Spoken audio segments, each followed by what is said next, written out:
Is Jared Kushner setting up the Antichrist system? Is he the Antichrist? We'll look into all of this. Also, the new Pope, Pope Leo, has declared that he is a Roman. Most popes, I believe, take the role of Bishop of Roman, but it is interesting. He has declared himself to be a Roman. Pope Francis didn't do that, so that's definitely interesting. It all fits together. We will look into all of this. These video clips here of Jared Kushner are from Jason A's channel. Jared Kushner is about to introduce the Antichrist system. We'll see how he's not the Antichrist, but how he could be playing into setting up the Antichrist system. Now, Jared Kushner is powerful but rarely heard. So it is revealing to hear his own assessment of his work so far, whether you agree with it or not. So here is how Kushner grades himself on the assignment of achieving peace in the Middle East. The president asked me to do the Middle East peace process, which is something that I think we've made a lot of progress on. I'm as optimistic as you can be about that. I was given the Middle East peace process between the Israelis and the Palestinians, and I've dealt with a lot of the other regional partners in that effort. As far as the Antichrist systems, that is the one that Jared Kushner is the most involved with, is the peace in the Middle East, and they're actually looking to expand the Abraham Accords more and more. As we know from the book of Daniel, there will be a peace treaty in the Middle East. And when that eventually takes place, a huge one on a big scale, that is when we know that that will be broke by the Antichrist. It's interesting to see that that is being set up right now. Of the attack, the Abraham Accords are more important than ever. Clearly, this is one of the hardest problem sets that's existed probably in geopolitics, but the end state has to look something like this, and it has to have two elements. Number one, Israel has to have the security to not be threatened by its neighbors and to be able to protect its citizens. That is absolutely crucial, is non-negotiable, and I do think a lot of the world agrees that that's something that should exist. The second element is that the Palestinian people have to have the opportunity to live a better life. And I think that if you go through the element, it's not just saying let's create a state, it has to be a state that can function and thrive, because if you don't create that, then the people will, again, find ways to blame other people instead of the leadership that's putting it there. This is one way that we know that Bible prophecies are being set up, and the way that they will unfold are starting to happen, because Israel will be the center focus of it all. The nations will gather together against it. Zechariah says they'll gather against Israel to heave it away, but they won't be able to. And whoever comes against it, it will come back upon themselves and they will be crushed. Jesus also said, of course, Jerusalem will be surrounded. So many prophecies are around Israel, which is why they're always the center focus of the news, and why Jared Kushner is playing a big role in that is definitely interesting for sure. That was Jared Kushner speaking with Harvard University's Middle East Initiative last year, and his comments were strikingly similar to what we heard from President Trump Tuesday about the U.S. taking over and rebuilding Gaza. Kushner is, of course, the president's son-in-law who took a leading role on Middle East policy during the first Trump administration. If you are a single-issue voter on the question of the candidates having family members who trade on their name and influence to make lucrative foreign deals with governments that have adversarial relationships to the U.S., forget about Hunter Biden. That's piker stuff. Republicans have found nothing on him anyway. Your number one concern right now should be Donald Trump's son-in-law, Jared Kushner. A new deep dive on Kushner's foreign wealth investment firm in the New York Times covers the old classics like Jared's ties to the Chinese ambassador and a friendship with Mohammed bin Salman, the Saudi crown prince, who later gave Jared's investment firm $2 billion against the advice of his own finance experts, like the board that reviews investments for the Saudi sovereign wealth fund. The Times goes further than that to show that as a once and possibly future Trump administration official, Jared Kushner is open for business everywhere. In total, 99% of the money placed with him by investors has come from foreign sources. The president's senior advisor.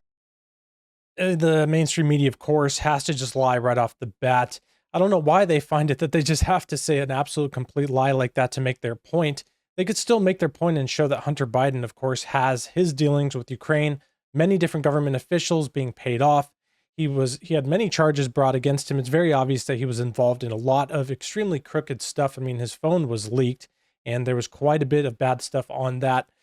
And that is a true thing. But then also, yes, Jared Kushner has his dealings with many different areas. Benjamin Netanyahu and him, they kind of have close friendship. And Trump being one of the most pro-Israel presidents probably that we've ever had, it really just goes to show that's what I think is being set up here. Personally, I think that Trump and his administration is being used to set up Israel in the path and the direction, whether it's soon, whether it's very soon, or whether it's years and years away, at least setting them up for this type of peace deal to come in, setting them up to be able to build their own temple, for, creating things to be better at the Temple Mount, so many different things. all of it will fulfill the prophecies, but the nations will continue to rage against them.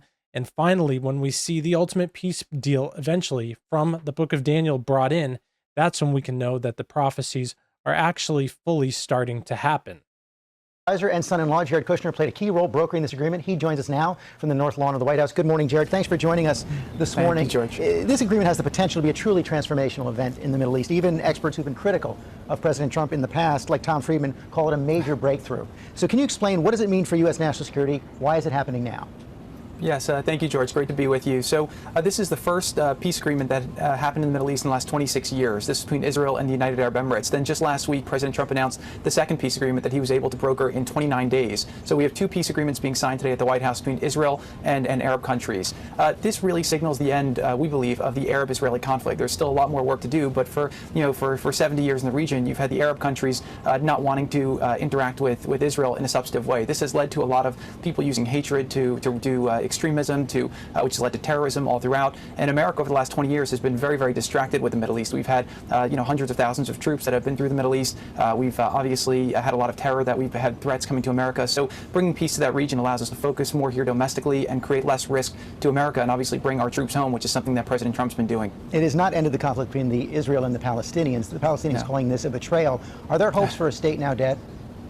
No, look, I think that there's a lot of posture, right? In deals, everyone's at no until they're at yes, and I think what you're seeing is tremendous movement. 666 Fifth Avenue.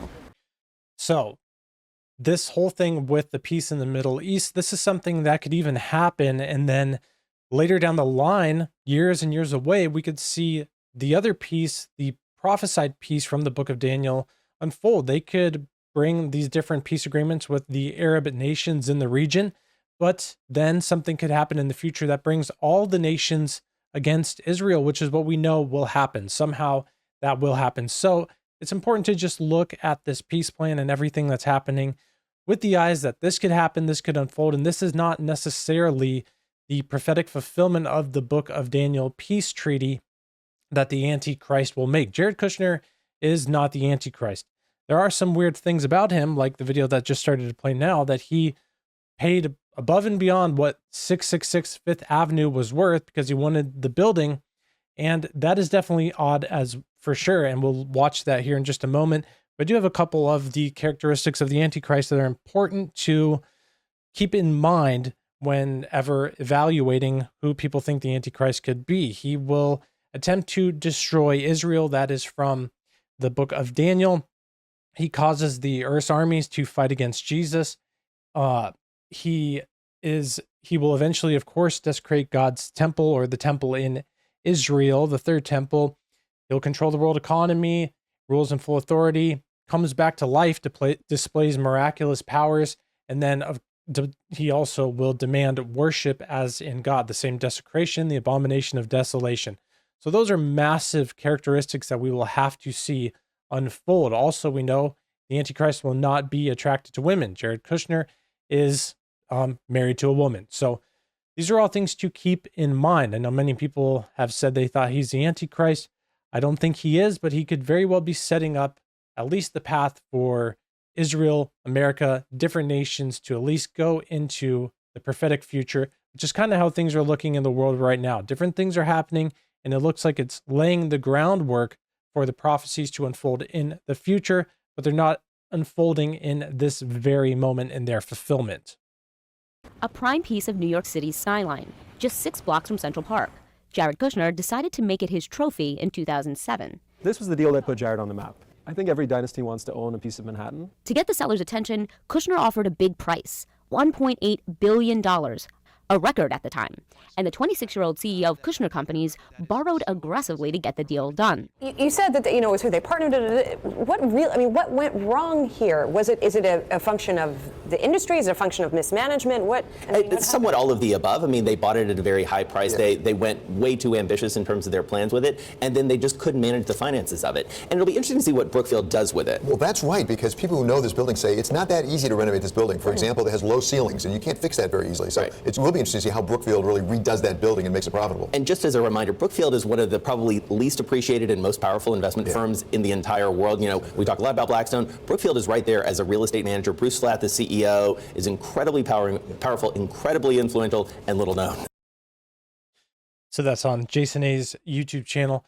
It is weird that he went out of his way above and beyond to buy that building, 666 Fifth Avenue.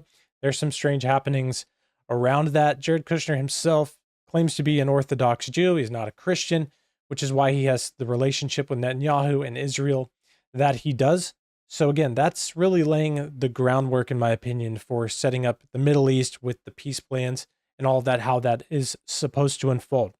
Now, in relation to the whole Antichrist topic and theories like this, we have this from just today. This article came out, or actually, I think a couple days ago. Pope Leo declares, "I am Roman," as he completes formalities to become the Bishop of Rome. All popes eventually become the Bishop of Rome. That's one of their roles, but it's interesting that he came out and specifically said, "I am Roman now." And they have his exact quote down here. The Augustinian Pope quoted St. Augustine in saying, "With you I am Christian, and for you, Bishop." Then he went on to say, "By special title today, I can say that for you and with you, I am Roman," Leo said. This is interesting, and I'm seeing people talk about this because of the prophecy of the popes again, St. Malachi's prophecy, which again said that Pope Francis was the 112th Pope, the last Pope, but it referred to him as Peter the Roman. Now, no matter how many popes come down the line, there could be 5 more popes, and I think people would still somehow find a way to try to make the St. Malachi prophecy be fulfilled. The evidence doesn't point to that really being a genuine prophecy. I guess according to the date it was written, all of the alignments and the descriptions for the popes up to that time made a lot of sense. And then after that, they were kind of confusing. And it looks like that could have been added on later or something along these lines. But the last pope within that prophecy was referred to as Peter the Roman. So interesting that he comes out and says this straight out, "I'm a Roman," but it's really not all that weird when all the popes have to be the Bishop of Rome. And again, it comes back to the different characteristics I listed, some of the main ones about who the Antichrist will be or the false prophet. It will be beyond a shadow of a doubt. It won't just be these people on the world scene. There'll be false signs and wonders. They'll be real, but they'll be evil. Satanic miracles, huge deceptions, all nations gathered together against Israel. I mean, it'll be worldwide, massive events unfolding. It won't just be somebody like Jared Kushner with connections to Israel or the Pope. I mean, it could be people like this, and even the Pope may play some role, such as false prophet or something along these lines. There's even Catholic prophecies that say there will be a Pope who is the Antichrist. So we don't know exactly, but what we do know is when it happens, whoever's here who's a believer in Jesus, the Holy Spirit will guide them in that truth. It says that the deceptions will be so great that they'll try to deceive even the elect, if that was possible. So with the Holy Spirit in us, we won't be deceived by the lies. So that is the most important thing. As we study the scriptures, just keep that in mind. We don't know exactly when these things unfold.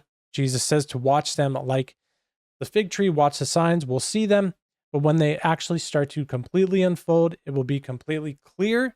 And up until that point, during that point, and into the future and beyond, the most important thing is to glorify Jesus and to spread his truth to the entire world. So let's make sure that we keep that at the forefront.